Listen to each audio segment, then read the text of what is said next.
Arizona, Colorado, Indiana, Michigan, New Jersey, Tennessee, and Virginia. Listen up. WynnBET is now live in all these states, and the excitement of Wynn Las Vegas has finally landed in online sports betting and casino play. From boosted parlays to live in-game offs on every major sport, WynnBET gives you the tools to win. Sign up today for your risk-free $1,000 sports bet. Download the WynnBET app now or visit wynnbet.com to start winning. You're listening to the Huddle Up Podcast with Chad Jensen and Zack Kelberman. Join Broncos Country's deep divers at milehighhuddle.com and sound off. And now it's time to drop some knowledge.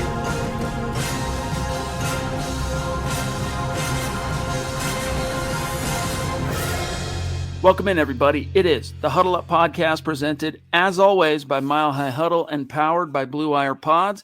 I'm your host, Chad Jensen. With me is my fellow football priest, and he is the deputy editor of milehighhuddle.com, Zack Kelberman. Zack, tonight is our Aftermath pod. We're going to sift through the aftermath of the Broncos' romping beatdown win over the Cowboys. But first things first, a couple of really bad injuries to starters, one of which done for the year. I'll let you grab that. The other one, we learned just a little bit ago, Patrick Surtain going to miss multiple games with a knee sprain. So, man, when it rains, it pours. Well, first of all, I put this out on Twitter. It's outrageous how many injuries the Broncos have, and I think at this point it's past coincidental. It's past bad luck. It's year after year after year. Players are dropping like flies, and more and more added to the list. Look over, Chad, I know you can, and I put it on Twitter again, the transcript from Fangio's presser today. And the first, 10 items are injury update on, injury update on, injury update on. It's just a sad state of affairs, and I think something has to change with the Broncos strength and conditioning staff because, again, this is past just incidental or coincidental. About Graham Glasgow, that's the unfortunate news here. He fractured his ankle in yesterday's game on the final play of the first half of a blowout win. He's out for the year. He was taken away in an air cast yesterday off the field, and he is done. It'll be Quinn Miners starting at right guard, and Fangio says he and his belly is ready for the opportunity, Chad. Dalton Reisner's okay, and like you mentioned, Patrick Surtain's out, maybe for a game or two. Bobby Massey at right tackle might be out of game. Garrett Bowles might be out of game. Mike Purcell, though, it sounds like could be coming back this week. So a minor reinforcement and a lot more outgoing players. Listen up, Broncos country. TickPick should be your first choice to buy football tickets because they save fans money by never charging any service fees ever. TickPick is the exclusive ticketing partner for the Huddle Up Podcast and the Blue Wire Network. Denver Broncos football is finally back, and there's no need to exhaust yourself searching all over the internet to find Broncos tickets anymore because TickPick, that's TickPick, is the original no-fee ticket site and the only one you'll ever need as your go-to for all NFL tickets. TickPick got rid of all those awful service fees that the other ticket sites charge, which lets them guarantee the best prices on all of their NFL tickets. Don't believe it? If you can find better prices for the same seats on another ticket site, TickPick will give you 110% of the difference in the purchase price. That's right, guys. When we were searching for tickets for the MHH meet and greet for Week 3 at home, Broncos versus Jets, TickPick had us locked down. So visit tickpick.com/huddle today and use the promo code HUDDLE to save $10 on your first order of Broncos tickets. I just don't understand how it can be such a constant. I want you to really ponder this, and this is rhetorical, meaning that I don't necessarily need you guys in the chat to answer this.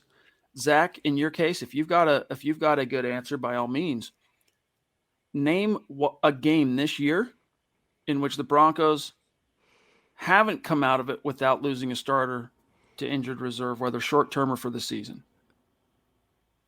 Week 1, Ronald Darby. No, really, you guys think about that. It's been every single week. The only one I'm questioning Jacksonville is the Browns game. No, the Browns game. Maybe Jacksonville, but either way, it's just been a litany. And hey, like we always say though, Chad, if we have to think about it, that's a bad omen. We shouldn't have to think about it. It should be 1 week where they don't have an injured player.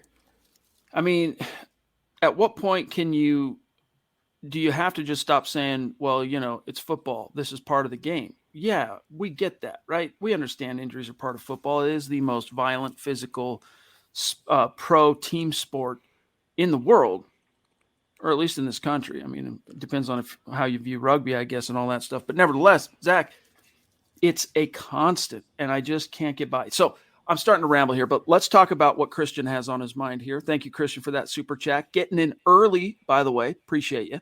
He says, do you think Jonathan Cooper is going to be Vaughn's replacement starting next season? So he already is his replacement, but I think what he's saying is this the guy the torch is getting passed to? Is this who's going to be complimenting, say, Bradley Chubb week 1, 2022?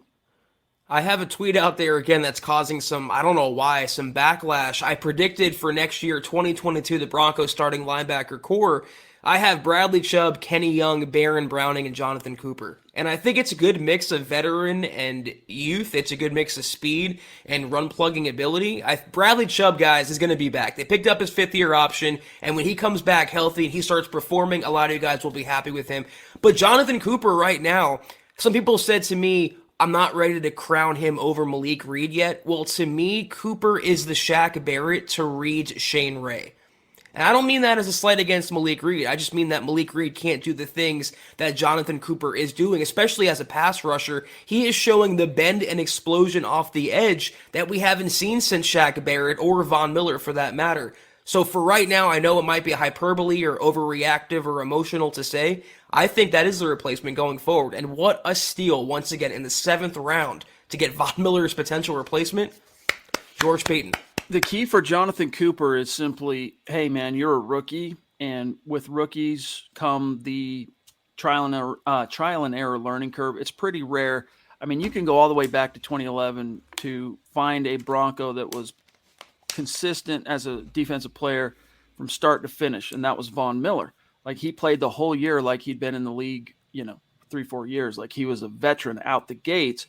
And Jonathan Cooper, in that Cleveland game, and I don't say this to get you guys down, but in that Cleveland game, he came in for Vaughn when Vaughn got hurt, and he was an absolute whirling dervish. Notched 5 pressures, affected Case Keenum throughout that game, and then he disappeared the following week without Vaughn on the field against Washington, and then he comes back with a vengeance in this game. So it just kind of illustrates Cooper is going to giveth and he's going to taketh. But Zach, I'm inclined to agree with you that based on what we saw yesterday in 2 of the 3 games, these last 3 games anyway, that he's been called upon to really be utilized, I'm inclined to think that it's going to be more of the ups than it is the downs. Christian says, do you still expect the Broncos to go after Corral or Willis?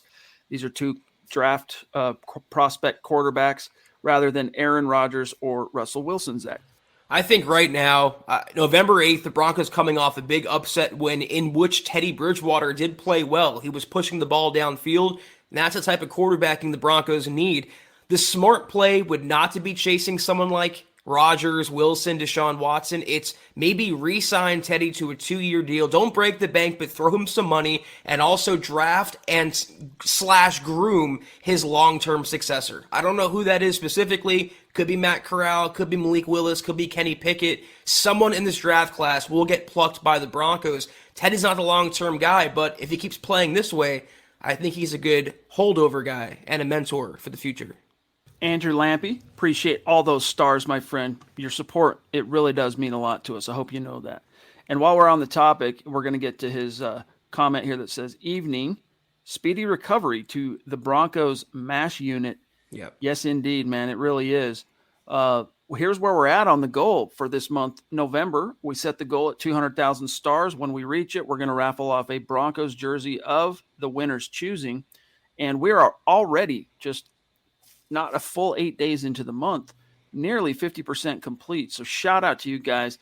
The only people whose names are going into the raffle, all right, are the people who contributed to the goal.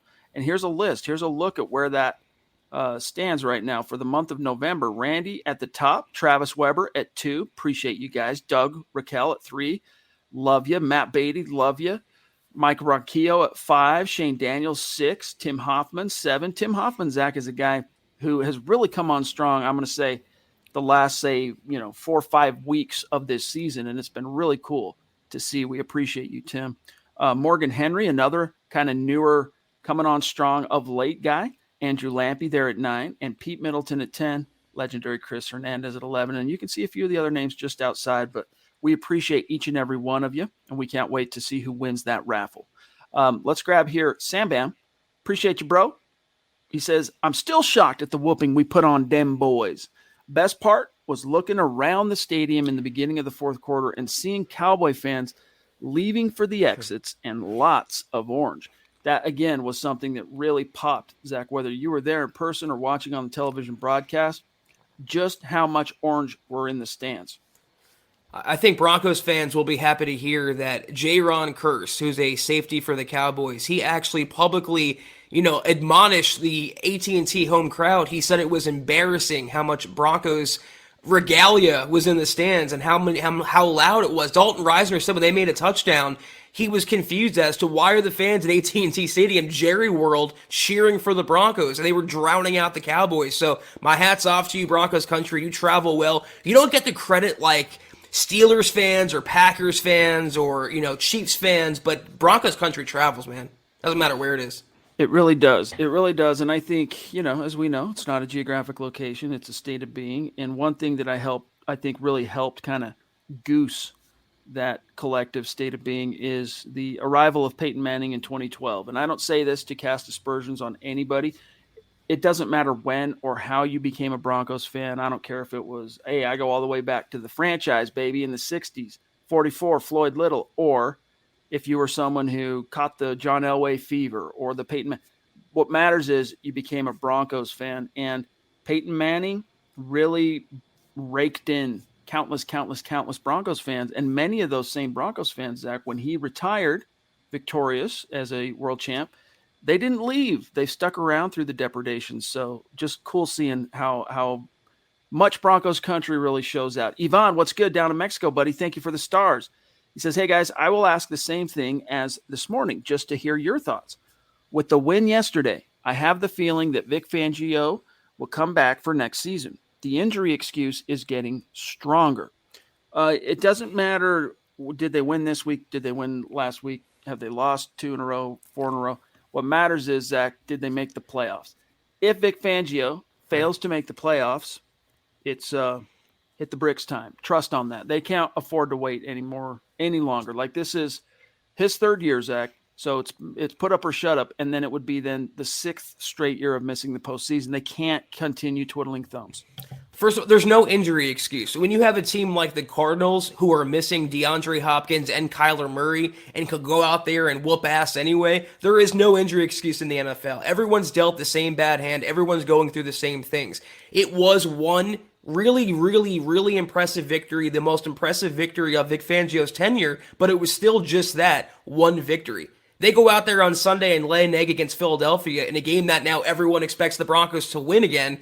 It's going to kind of destroy all the goodwill that was pent up with this last win. So, like you said, the bottom line is the playoffs. At the very, very minimum, a winning record, but playoffs would ensure Fangio returns. I wouldn't go shredding up those pink slips because he beat the Cowboys. If he continues doing it, that's one thing, but one game is not going to undo the stink of a 4-game slide. The league is all about, what have you done for me lately? And so I understand, Yvonne, while you're saying, hey, what he's done for me lately is provide a romping underdog win, and that's cool. But in the final analysis, when the season is over, what's going to dictate that, as Zach said, playoffs? Sam Bam, again, thank you, brother. So how much of the injury problem is on coaching, and what's the solution, if there is one? Bro, here's the problem there. We don't know. We're not sports science experts, okay? But what we can tell you is, you don't have to be a chef, right, to taste the pudding and go, ooh, ugh, yeah, no, me no likey this pudding. Something about this pudding sucks, and the proof is in it. My taste buds gave the proof, and that's all we can tell you. Something needs to change in that recipe because this pudding, it sucks. And the Broncos, when they passed on, they let Rich, what's his name, dude? Rich. The guy, No. The former strength guy, Luke Richardson, my bad. Luke Richardson bounced to take a promotion and become an executive, still doing, strength and conditioning, but with the Texans in a higher, more executive role. When they allowed that to happen and they brought in Lauren Landau, in the beginning, nobody panicked because Lauren Landau was the local guy that both CU players, CSU, Bronco pros in the offseason, this is the guy who they trained with. And he's the guy, he also came, he was the runner up to the job when Richardson got it. All right. And so it made sense at the time for the Broncos to hire Lauren Landau. Half the locker room already knew him and trusted him. But it's just not coming out in the wash. I mean, how many years into this now are we? At Too least many. 4 that Landau has been the strength guy. And all I can tell you is the last 3 in particular have been brutal as far as the number of injuries and to whom. I don't know why your analogy made me think of a line from Dodgeball. It's about as helpful as a poop-flavored lollipop, and that's what the Broncos strength and conditioning staff really is right now. I mean, when you have every single person going down every single week, it seems like every single player, literally from the quarterback to every other position, it points to a conditioning issue. My only solution is to get Landau out of the picture, and can we kind of make Greek come out of retirement? I think that would solve all these problems. But something has to change because the Broncos' injury woes can't continue. I'll tell you what, under Luke Richardson, the Broncos had a stunning run of relative success on the health level. Now, no team is ever going to be perfect in that department. You can't be. It is football. But guys, go back and look at those seasons in which Richardson presided. If I were the Broncos, I'd find a guy that sprung out of his assistant tree somewhere along the way. You're probably not going to be able to get him back. You let him go. Find someone that maybe sprung off his tree and understands his core philosophy and methods for training, nutrition, rehab, all that stuff. Look into that guy. Michaela, the Duchess, thank you so much, my friend. We love you. We appreciate you. You're a legendary Mount Rushmore superstar, and we love you. She says, the only sure things in life are death, taxes, and Bronco injuries. Don't mean to laugh, but if not, I would cry. I feel you. It kind of harshed the buzz, Zach, coming off of the, we've all been living on the fumes of that wild win and very high. And then the news comes, Glasgow, done for the year. Although that one, as unfortunate as it is, I think that one could still turn out, Zach, to be a blessing in disguise just because of how palpable the upgrade is when Quinn Miners is on the field. But the Surtain one, look, Eric Trickle gave Kyle Fuller really high marks. In fact, he tabbed him as the game's MVP from a grades perspective. Okay. That's great. Even Vic Fangio complimented and backed that up, reinforced kind of that read on Kyle Fuller's day, mainly playing the nickel for the Broncos yesterday in Dallas. But you don't know yet if it was a flash in the pan. Just like from the team perspective, Zach, we don't know if that was a flash in the pan romping over the Cowboys. Same with Kyle Fuller. Ronald Darby has played better these last 2 games, and that's another thing Vic Fangio said. Nate Hairston looking pretty solid too. But you can't just keep sustaining injuries to your very best players and expect it's not going to come out in the wash. Well, best wishes to Graham Glasgow, friend of the Huddle Up podcast. We hope he's doing well in his recovery, and I know he'll be better, back better next year like he said he would. But it's honestly, and this is going to sound, insensitive, it's addition by subtraction, getting Glasgow out of the lineup and getting Quinn Miners in there. Quinn Miners was creating holes yesterday for the running game, and it's no coincidence, I think, that's why Javonte Williams had his first 100-yard game. Michaela, I have a fourth for you, another assurance in life. That's Tom McMahon being bad at his job every single week. Doesn't matter who they play, they always let you down. Marcus Lewis Henna across the pond. Appreciate you, bro, in the UK. Much love to you. Elena Joel Katz, thank you for those stars. Very generous of you. Much love. Appreciate it. Here's one from Wyatt Horning, and then we'll grab Howie freaking Day. Hold on to that one, Scott. We'll get him next. What do you think is going to happen to Alexander Johnson and Josie Jewell? Both of whom were in contract years, both of whom done for the year on injured reserve.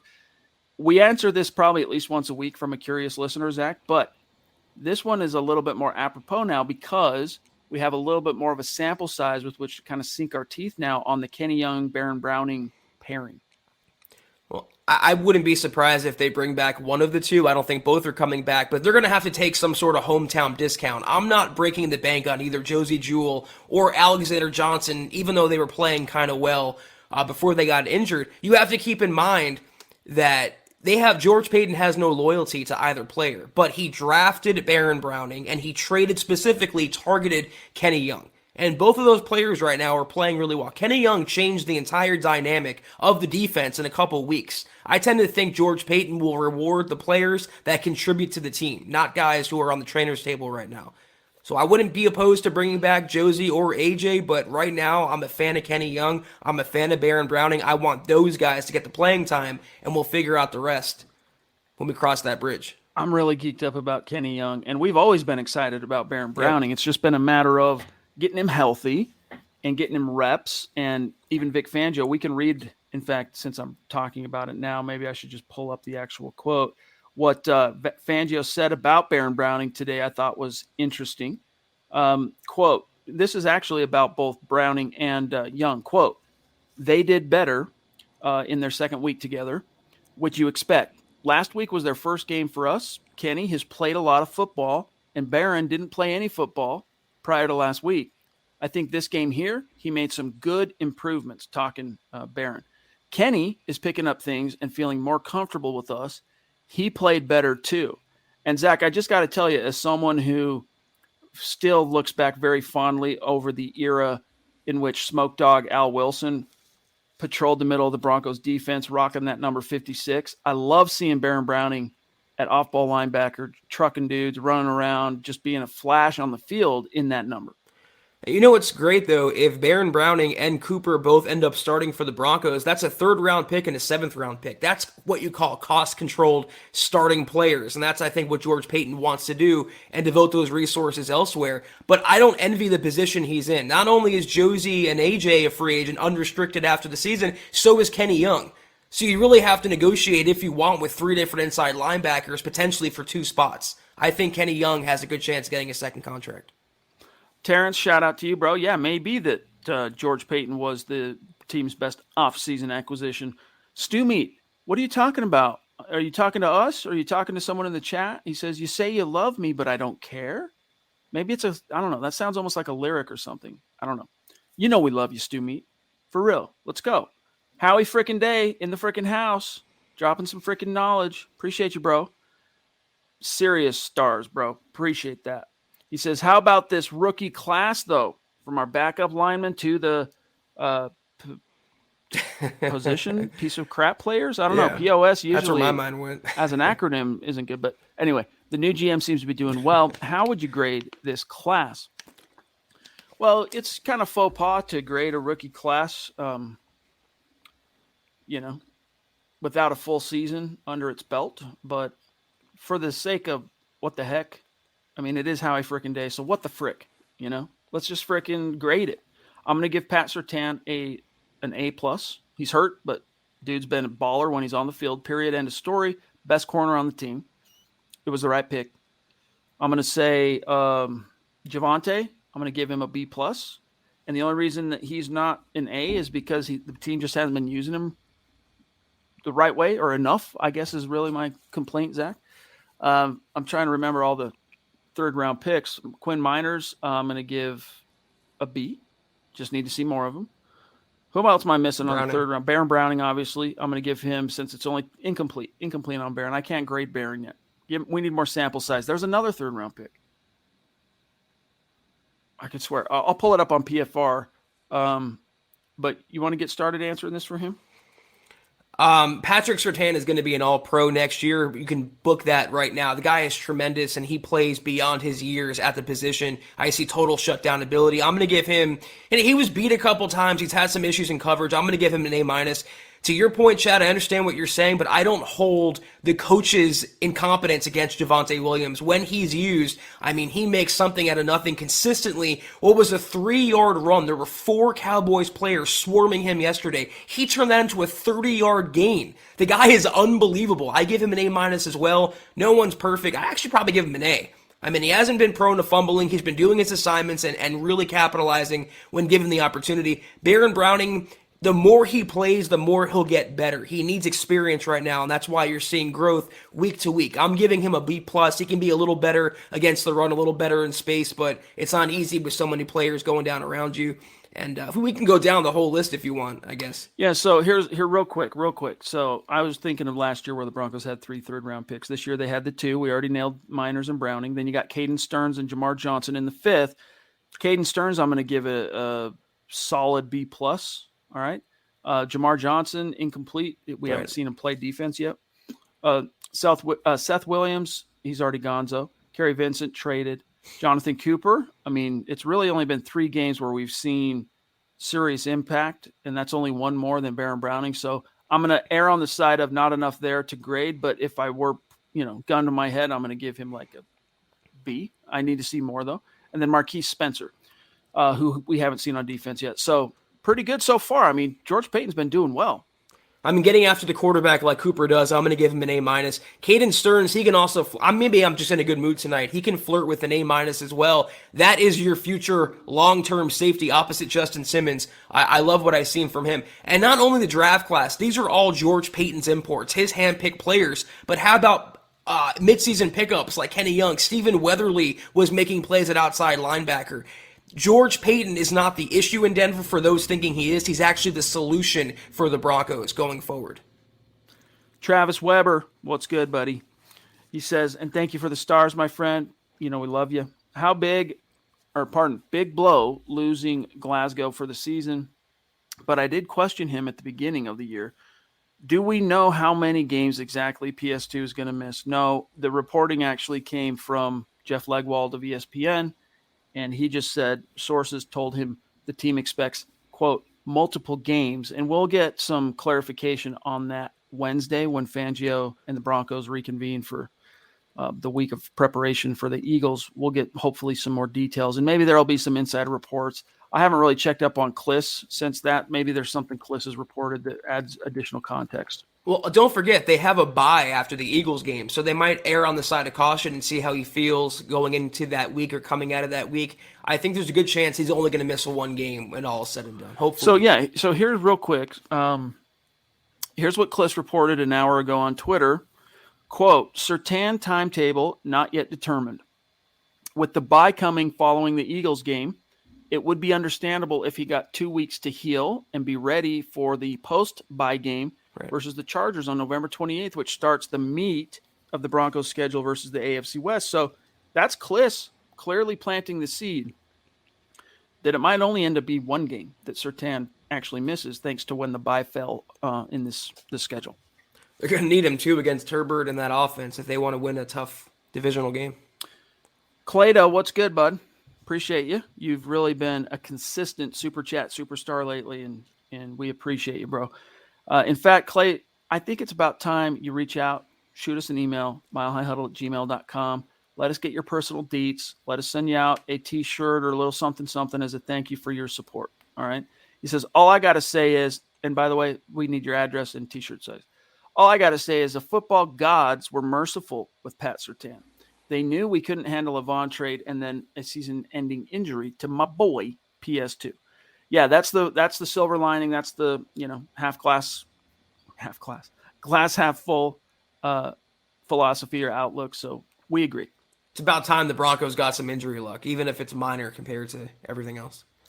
And let's just hope, like I said, let's hope that what you saw from the trio of Darby, Hairston, and Fuller wasn't fool's gold. Let's see them sustain it. And they have, I think, Zach, you would expect them to have the sand to hold up against a team like Philly.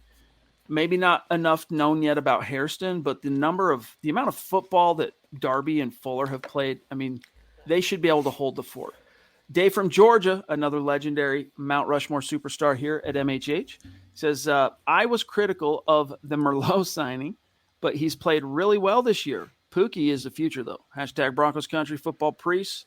Love you, buddy. Yes. Yeah. I mean, you're preaching to the priest, bro. We were skeptical. He's solid. He can be very good. I think for Melvin, it's a lot more contingent, Zach, on how good he is contingent much more on how well it's blocked. But still, sometimes when he suits up, dude, there's a burst that he brings. I'd like to see it a little bit more consistently. But yeah, Pookie, yesterday's win in Dallas was just plain, hey, it's time to really start kind of shading the lion's share of the reps to the rookie, because the juice is just, you just can't deny it. And it's just popping out of the jersey. Like, he's breaking tackles like a bowling ball. What'd you say yesterday, Zach? A bowling ball with knives? Like bowling ball with butcher knives. It's an old... get out of the way. Yeah. Anyone who might remember the name Dwayne Robertson back in the day, that was used to describe him. He was a massive bust.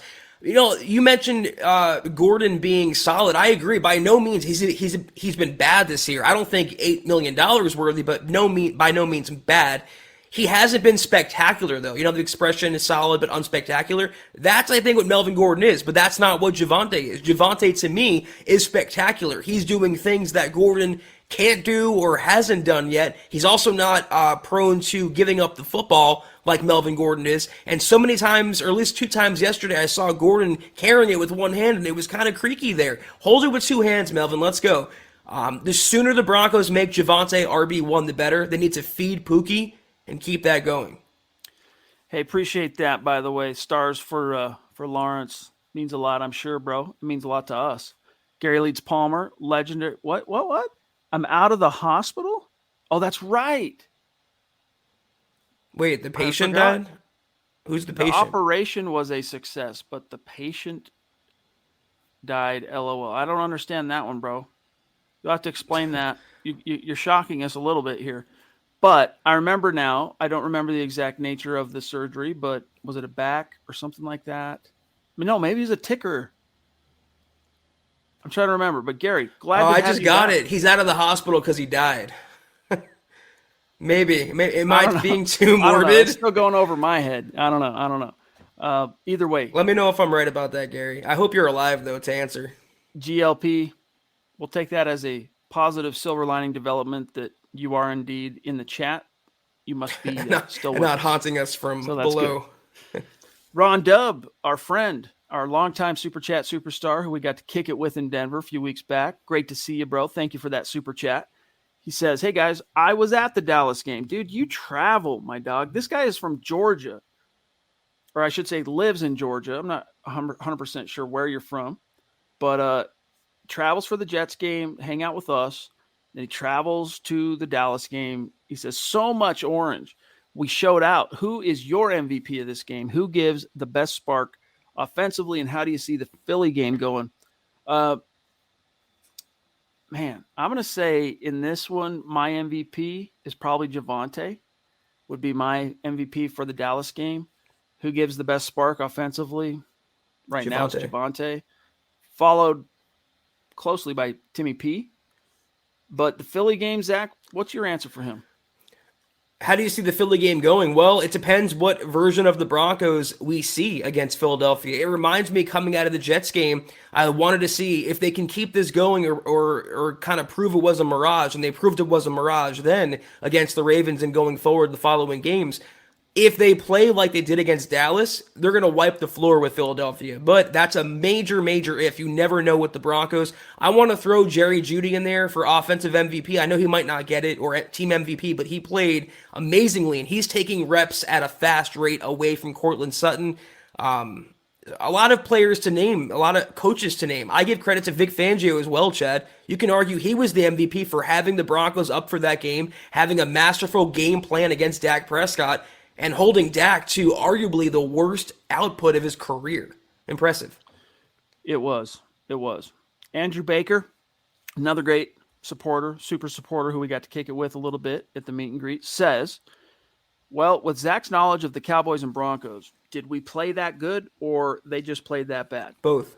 Plus, I'm over the narrative that we beat the 3 worst teams when New York beat the Raiders, the Giants, Jets beat the Bengals, and the Jags beat the Bills. Hey, that's a good point, man. Any given Sunday, right? That came out, I mean, that was hammered home this weekend in particular with just upset arama across the league.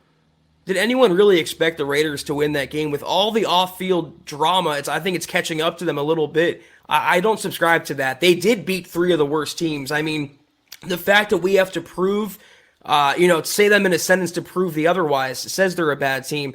The Broncos did play really well. It was a team that we haven't seen, and it was a coach we haven't seen. How about them Cowboys, he was saying up at the podium, Chad? And Tim Patrick said, that's what happens when you disrespect us. I mean, this was a different Broncos attitude and vibe that we haven't seen maybe since 2015 or before that.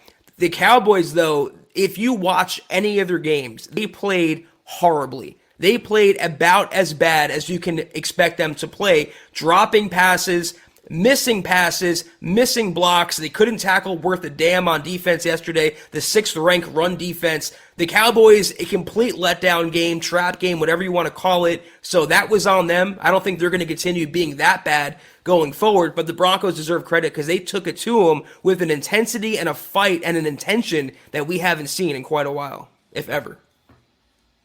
What did we say? One of the first things that I want to grab what Lawrence says here.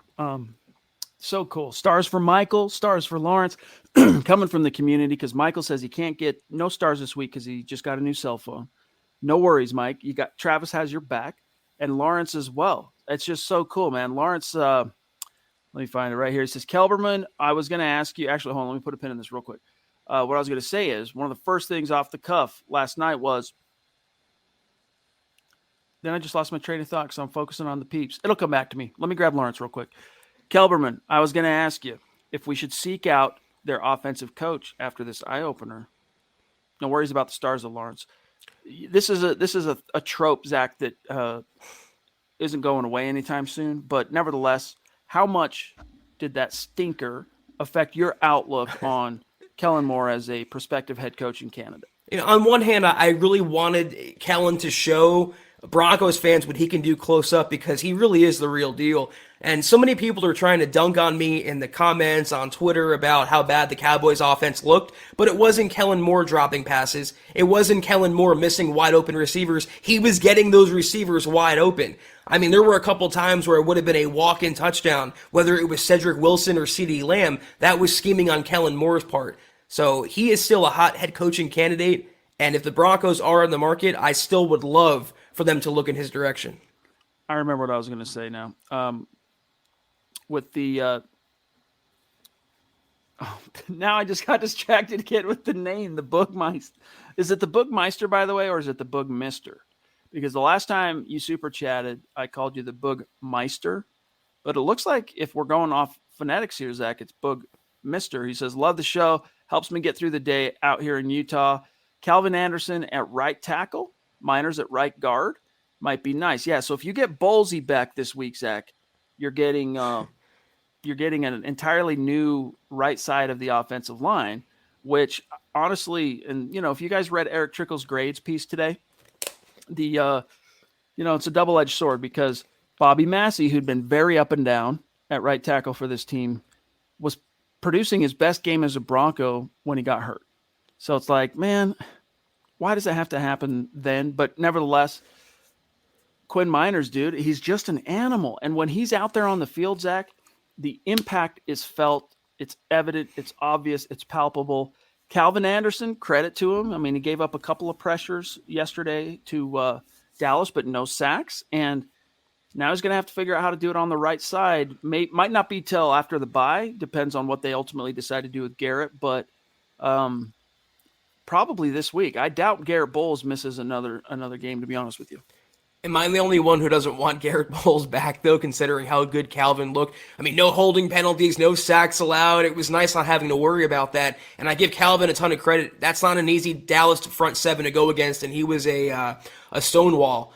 So whatever happens, I think the Broncos are in good hands because they have depth. And this is the one thing that George Payton has brought to the team that John Elway lacked for so long. Garrett Bowles goes out, Calvin comes in. Graham Glasgow goes out, Quinn Miners comes in. I hate to say it, Cameron Fleming held his own, Chad. I didn't think it'd be possible, but Bobby Massey goes out, he comes in. The Broncos are in good hands regardless, and thank God they have Mike Munchak leading the way. What I was going to say before I lose it again, guys, is one of the first things when we got on last night was when the Cowboys decided to go for it on consecutive fourth downs. It was a clear and direct shot across the bow of the Broncos, generally speaking. Utter disrespect for their defense and utter disrespect especially for the offense because the evaluation in the moment there is, hey, if we don't get it, it's all good. These guys are a 3-and-out, punt. This is what they do. No problem. And so it was really cool, Zach, to hear today, not today, but after last night, hear both Teddy and Tim Patrick, I'm sure amongst others, confirm that they took that as a very serious show of disrespect. Well, I mean, so should Vic Fangio after Mike McCarthy's presser today when he was presented the comments that Fangio said no one really knew how to play Dallas well. So Mike McCarthy says it's good to hear Fangio beating his own drum. So that's not really, losing really well. I think he took that poorly. And you're right. They had no respect for the Broncos offense, what the Broncos can do. And that attitude was the entire culprit as to why it went wrong for the Cowboys. They took the Broncos too lightly. They overlooked them, and the Broncos made them pay for it. And you saw the emotion from Fangio on that 4th-and-1 stop from Justin Simmons, Chad. He was fist pumping like he had a plate of meatballs in front of him. I've never seen Vic Fangio that fired up, and I wish he can continue that passion and vigor going forward. That's the shot of life the Broncos needed. Shane Daniels, and by the way, I think head coaches, they didn't like the way he comported himself, Fangio, coming out of week 4 and the way he tried to go after John Harbaugh. And so I think he kind of developed a little bit of reputation. So he's an easy target now. Any chance, I think, where a head coach can take a shot at him within the bounds of, not seeming like, too eager, they're going to take it for what it's worth. Shane Daniels says, I was really pleased with Miner's play. He's an absolute monster on the line. That he is, my friend. Eric Ortegon says, was it Eric that graded Kenny Young pretty bad? Pretty bad, no. Not perfect, yes. Here's exactly how Kenny Young graded out for yesterday's game in Dallas. A total grade of 43.1. So 50, the game starts out, each player starts at 50. All right. And the snap, if they do well, they go up. If not, they go down.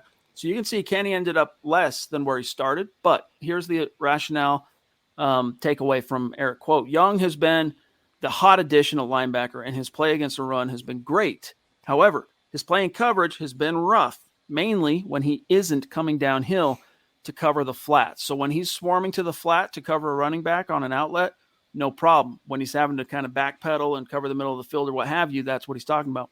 In addition, Young lost the tight end in coverage because they got behind him and his awareness wasn't the best. So it's not trust me, that's not a terrible grade. Let me show you. Let's see.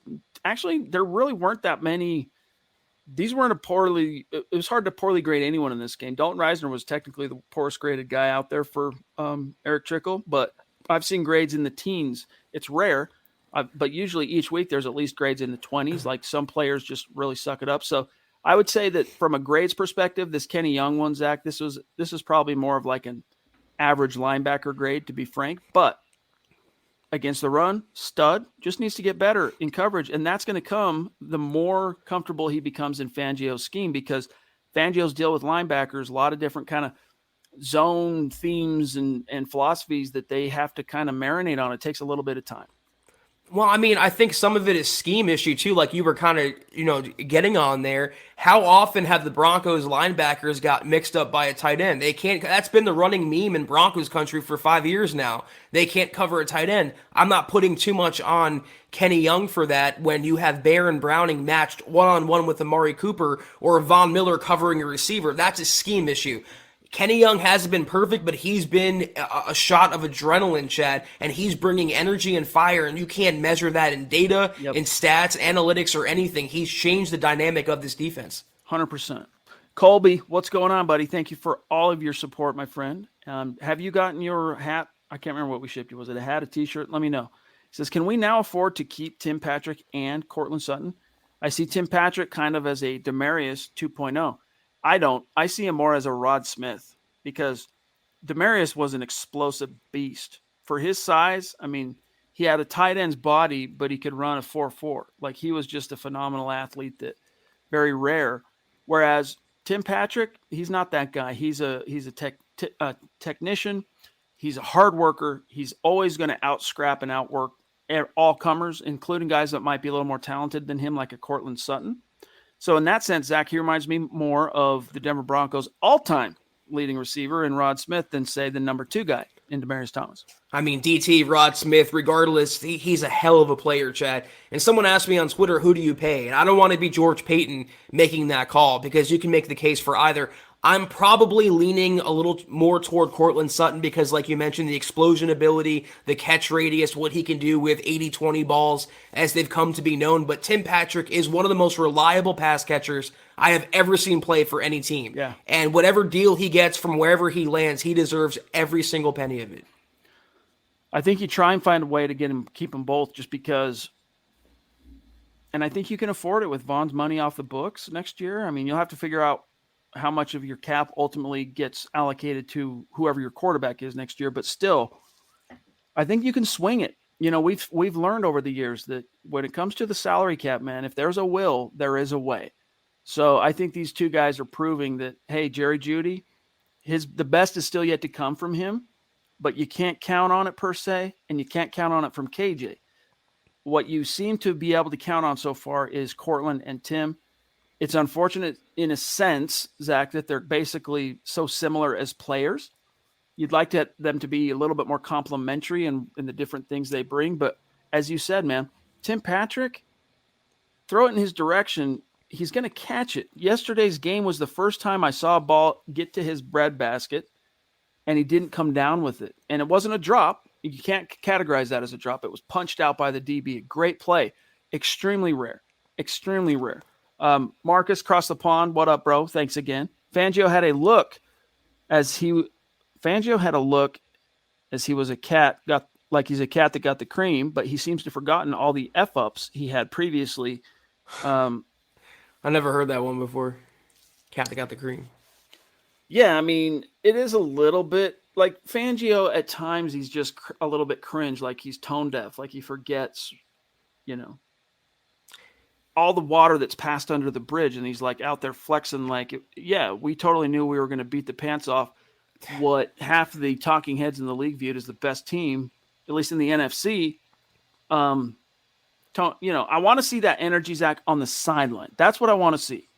The jibber jabber at the podium, it comes off to me as very transparent and very, no, I won't swear. I'll just say poor form. It's just not a good look. I mean, he kind of won me over because he said these words out loud. Special teams took the day off today. I love that. But the problem is, Chad, like you just pointed out, it's all words. He doesn't follow through with accountability. Because if you really watch the special teams, Vic, in the last couple of years, they've taken the week off every single week. And what have you done about it? Nothing. You've condoned that. He deserves the victory lap, Chad, for what he did yesterday. He had a masterful game plan. He had his team ready to go, and they sprung a massive upset. But it doesn't overrule all the other flaws that have contributed to the Broncos' record, starting with Fangio himself. Mike, appreciate you, buddy. Mike Renos says, great show so far, guys. I'm still stoked with the team's performance, and let's carry over to the Philly game for another victory. Amen, buddy. Travis Tarbox, appreciate you, bro. He says, this rookie class is absolutely amazing, by the way. Yeah, an evening to you as well, bud. Yeah, you can't say enough, You just want to get your first-round pick back as soon as you can. Travis Weber, appreciate you, bro. He says, I love our Broncos, and I'm still soaking in the win from yesterday, but still wondering what we'll see the rest of the season. It's like Jekyll and Hyde. You and us as well. I was almost going to say you and us both, but that's bad grammar. I'm still trying to kind of work through how I view this next game. Like, we don't know what version of the Broncos we're going to get on a week-to-week basis, and that's the mark of a team that's still kind of in chrysalis. They don't know what they are yet. And I'll tell you this, though. If they come out, I know it's Philly, and it's just Philly. Any NFL opponent, take them serious. But if they come out, Zach, and lay the wood again in a consecutive game to a thunderous, convincing win, I'll start getting a little hype, to quote whoever that was last night. But until then, I have a little bit of misgivings. I'm not going to jump the shark quite yet. I mean, I've said this about the Ravens game, the Steelers game, the Browns game, the Raiders game, But if the Broncos are for real, they will beat the Eagles. They have to prove that the Cowboys win wasn't a 1-week mirage and that it was their Super Bowl. They have to prove that, listen, this is the real Broncos. This is us coaching and playing to our potential, and we're here to stay and make some noise in the AFC. So we'll know in the first series or two of the game, just like we knew, like you said, Chad, with Justin Simmons making that fourth down stop. When they did that, and I saw Fangio show emotion, I had a different feeling about the game. I knew it was going in a different direction right away. I like this from Scott as on the subject of Fangio. Scott says, Fangio, insecure, giving his resume like he has to, chest thump, quote, just these, you just know these things after 37 years in the NFL. Yeah, he does come off that way a little bit sometimes, a little bit insecure. Maybe imposter syndrome, suffers from imposter syndrome himself. Like even he isn't convinced he deserves to be a head coach at times. I don't know. Well, he was an assistant for 30 years before he got a head coaching job. I think that if he's insecure, it might stem from that. Aaron, thank you for the stars, my friend. Really does mean a lot to us. There was that Colby as well. Love it. Guys, we might get out of here a little bit early tonight. We got some things crack-a-lacking. Let's grab Eric Ortegon, who says, the Cowboys, and thank you, Eric, we're bringing the house. This played well for the veteran quarterback. Seems like others sit back and let Teddy check down. The O-line gave him enough time. A great game. It didn't start out that way, but Teddy quickly bounced back, and I think it was his best game of the season. It might not have been his most prolific game statistically, Zach, but just from an overall checkmate type of perspective, like managing the game while also when the opportunities were there to gash the defense, being able to take them. But like we said last night, guys, we don't believe in coincidence on this show. Teddy doesn't go out and produce his best game as the quarterback of the Denver Broncos in a vacuum when you see the rushing attack almost get to 200 yards. I mean, these things are connected.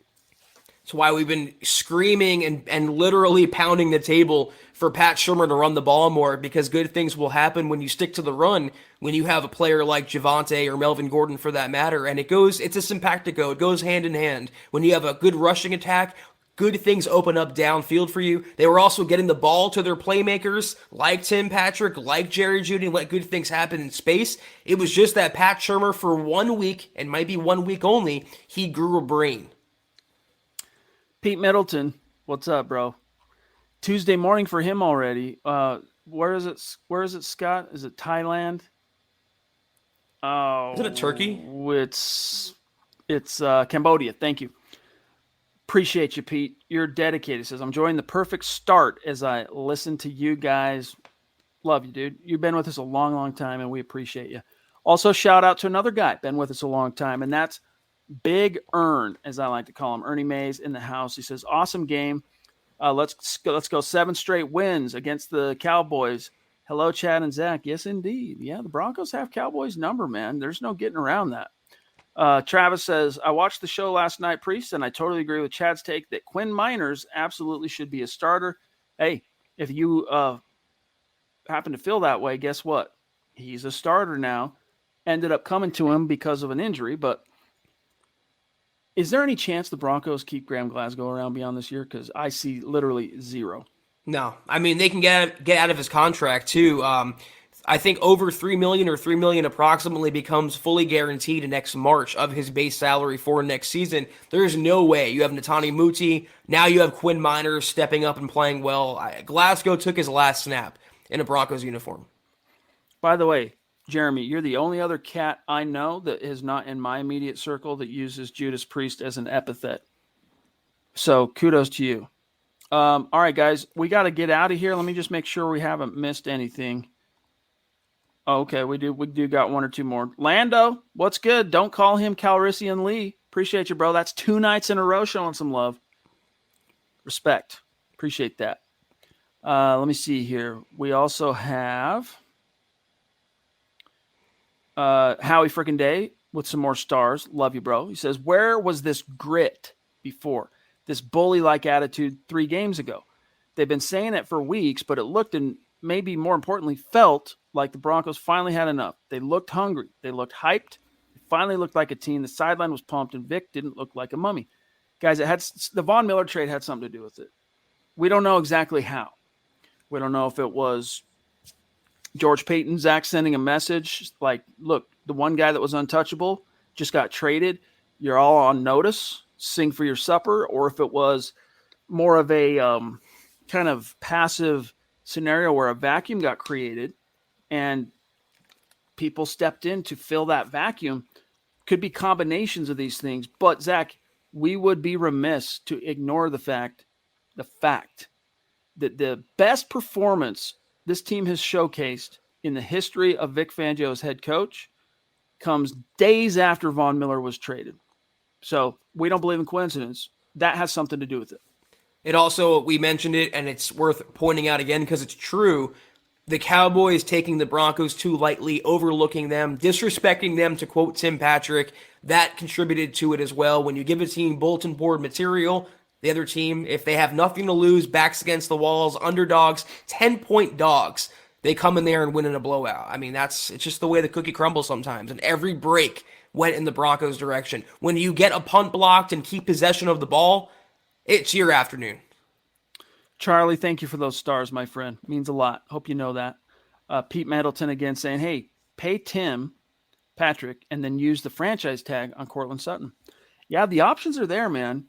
I think you should try and find a way to keep them both here one more year and then decide then, because then you'll maybe know a little bit better how much you can count on KJ Hamler, Jerry Jeudy, but 2 in the hand, worth 4 in the bush, and you got 2 in the hand right now, and that's Courtland and Tim. Don't let them slide out and run off into the bush, and then you got Jerry Jeudy, who's not chopped liver. Don't get me wrong. Jerry Jeudy, man, I think the best is yet to come. This dude's a stud. He was a first-round pick for a reason, but it's going to take a little bit more time for him to marinate, and he needs time with Teddy and all that stuff. And meantime, you've got 2 guys that are proving it game in and game out. I wonder what the number is for the franchise tag for receivers next year. If it's $15 million, I mean, I don't know if I give Courtland Sutton that much and tie that much up in a position where you mentioned you have Tim Patrick and you have Jerry Jeudy, KJ Hamler, you have some options. Even Hall of Famer Kendall Hinton is making big catches, Chad. So you also, if you draft a young quarterback, you mentioned Von Miller's contract coming off the books. Well, you wouldn't have a franchise quarterback salary on the books if you play a young quarterback, so you can devote resources elsewhere. Look what the Bengals are doing with Burrow. They're surrounding him with weapons. What the Cardinals are doing with Kyler Murray. If you have a young guy, you want to create a good environment around him. So it might behoove the Broncos to keep all the receivers around for the benefit of the quarterback. Isaac, thank you for the stars. Maurice calls them the box of chocolate Broncos. And it's funny you say that because I made a joke today to my brother. Same thing. Like, he's like, so are we going to get this Broncos team next week against Philly? I'm like, I made a Forrest Gump joke, right? You never know what you're going to get with these Denver Broncos. Thank you, Travis. He says, maybe we can sweep the NFC East this Sunday. I hope so. I'm still not 100% sure on my read for this game, but, we got a couple, 2-3 more days till the Mile High Roundtable is due. So we'll see. We'll see how it goes between now and then. Kayaka in the house. What's good, bro? Thank you. Good to see one of our legendary Mount Rushmore superstars saying, just showing some love, feeling great from the dub, but still trying to stay even keeled. LOL. This is the linebacker core of the future. Much love, Broncos country. You could be right, man. You could be right. I'm really, really intrigued by this duo, and I think they're just scratching the surface. Yeah, and Kayaka has another super here. Thank you, Kayaka, as always. Do you guys feel Noah Fant is expendable? I'm not liking the narrative that's been building around him. I do like Noah, Saubert, and Albert O going forward. It's interesting. I wonder, did the offense, part of it, they look more efficient, more productive, more explosive? Was it coincidence that it came with Noah Fant out of the lineup, or was it because Albert O, who has much better chemistry and you can argue playmaking ability with Teddy Bridgewater, and he's a preferred option, it seems like, of Pat Shurmur, did that contribute to it? It seems like Noah is afflicting the Broncos like Von Miller did on defense. There's just an energy around him that it feels like it's keeping the Broncos down, and without him in action yesterday, you saw what could happen. I wouldn't say expendable yet. I do think he has Pro Bowl upside, but he's being wasted in this offense right now, and he also hasn't performed. He's getting a lot of ridicule, Chad, because he always falls after getting hit on first contact. He's not making any big plays like we saw in 2019. I think he can revert back to that form, but right now the Broncos offense looks better without him than with him. Makes me wonder how much, and as someone who has lost their mother, losing his mom this past summer might have affected him between the years. It might take him a little time to bounce back. So in that sense, we'll have a little compassion for him. But no, I don't think he's expendable per se. I think he'll be around next year, and I think he'll continue to contribute, but he really needs to step it up. He really does. But guys, that's got to do it for today. Zach, if you want to do the rundown, I'll get the how we finished on Facebook settled up, and on an update on Super Chat for the month of November. Thank you all for tuning in with us tonight. Until we see you guys on Wednesday night, be sure to follow the pod on Twitter at HuddleUpPod. You can follow the main account for all your Broncos news, rumors, analysis, breakdowns, transactions, injuries, and so much more at Mile High Huddle. You can follow my co-host Chad on Twitter at Chad and Jensen. You can follow myself at Kelberman NFL. Go to HuddleUpPod.com and get yourself a dad hat, get yourself a football priest hat, football priest shirt, anything and everything you can imagine and fathom is in that store. Also, Facebook.com/Mile High Huddle. Hit that big blue button, become a supporter right now. You get exclusive access to 3 VIP programs, Kelberman's Corner, Broncos Book Club, and Trickle Zone each and every week. Also, Facebook.com/Mile High Huddle Pod. Follow that page. And if you haven't already, go to Apple Podcasts and leave your football priest a 5-star review for a chance to win some swag each and every single month. But if you haven't and don't plan on doing those things, that's okay. Just subscribe, like, and share this video and every video you see on the MHH channel. It helps us grow and reach more Broncos fans just like you. All right, breaking news. We have a new player in the top 5 on Super Chat, and it is the DWI guys. A lot of our nightly listeners are going, who? The DWI guys, that channel loves Broncos for Breakfast and have been showing out in force for the Broncos for Breakfast guys, currently holding down the #1 spot on Super Chat, followed by Naj, the Duchess at 3, D-Dub at 4, Corey H at 5. So we got 2 newer. I guess you could throw Dale in there as a recent top 5, but Dale's a legendary, supporter. So, and then look, Clado, Geiger Gaming, Cody Dub, DC Dub, Kayaka at number 10. So very, very cool. And remember, at the end of the month, we'll take the top 5 finishers. Those 5 names each get a ticket into the hat, drawing out for the Bronco jersey of their choosing. And then here's how we finished tonight on Facebook. Shout out to these super supporters. Love you. Travis Weber at the top. Howie Frickin' Day, Shane Daniels, Andrew Lampy, Travis Tarbox, Andrew Baker, Lando Lee, Peter Middleton, Colby C. Collier, Gary Leach Palmer, alive and well. We are happy to see.